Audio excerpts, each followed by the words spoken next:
Hello, my name is Andre Ledoux, and I'm the creator of this particular scheduling template.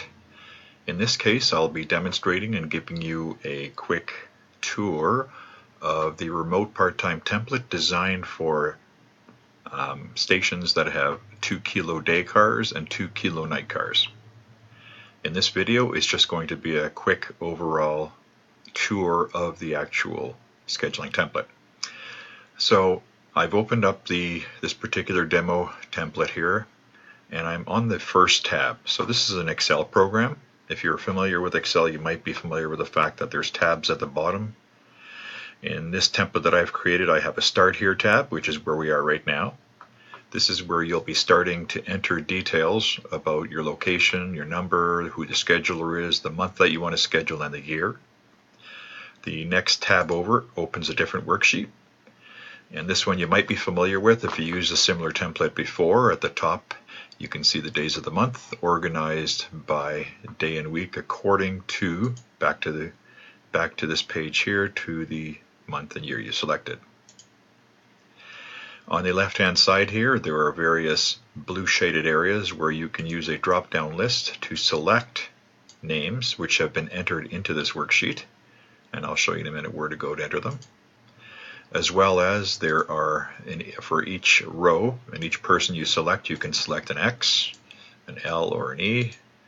And then after you've made that selection, once you've entered everybody's availability with an X, you can choose a particular shift type, and we'll get into that momentarily as well.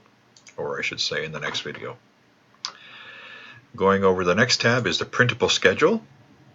This is the schedule which automatically is filled every time you go back to the availability sheet. If we entered a name in here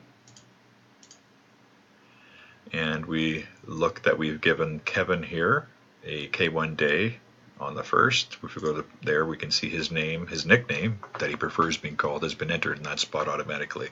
So this will save you some time and then avoiding having to manually transpose that information.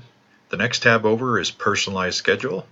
It's exactly the same, except that there is a drop-down list here from which you can select these people's names. And if we select Kev here, his one and only shift that I've given is highlighted in red. Once we've assigned more people to the schedule, we can select their name, and it will highlight only the shifts that they're scheduled for in red, which might be useful if you're handing out just a specific employee, or if you want to see how you schedule them. The next tab over is the employee details. This particular sheet is where you enter all of the names for each person in your station. And we're looking in the format here that we're entering is the last name, that comma, then the first name. Then we enter their formal first name, and then more importantly the scheduling nickname. So this is the nickname that appears on the actual printable schedule here. As you can see, Kev actually refers to Kevin right here, Kevin Salister. So his name is Kevin, but he prefers to be called Kev. You might use shortened nicknames for people who have the same first name, like John, or like you got a Joanna and a John. So whatever they prefer, you might have to use their last name in some cases, but to help not only differentiate them from other people on the finished schedule, but perhaps as well to make it easier to see. Some people have very long first names, and you can shorten them here. The next tab over is the station phone list. This is automatically populated based on the information back in this tab here.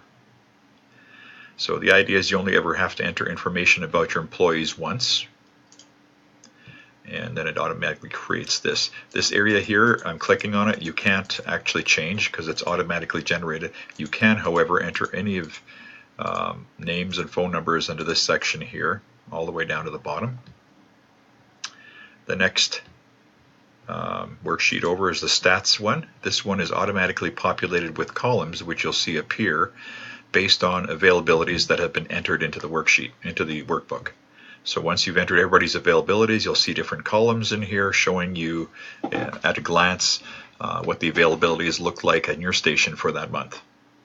And the final worksheet here on this tab is basically something I've created mostly for myself and my station. It shows everybody's names here, and when I accept their availabilities and I've actually entered it into the sheet, or I've received the availability, I can click yes. It's just a way for me to keep track of who's submitted availability and who hasn't. If it's the 14th of the month and they still have another day to enter, and perhaps this person here hasn't submitted because he's still a no, I might text him or call him and ask him as a reminder to submit his availability. This is just a way to help you keep track of people who have submitted availability to you. And that's it for the introduction for this 2 kilo day, 2 kilo night worksheet.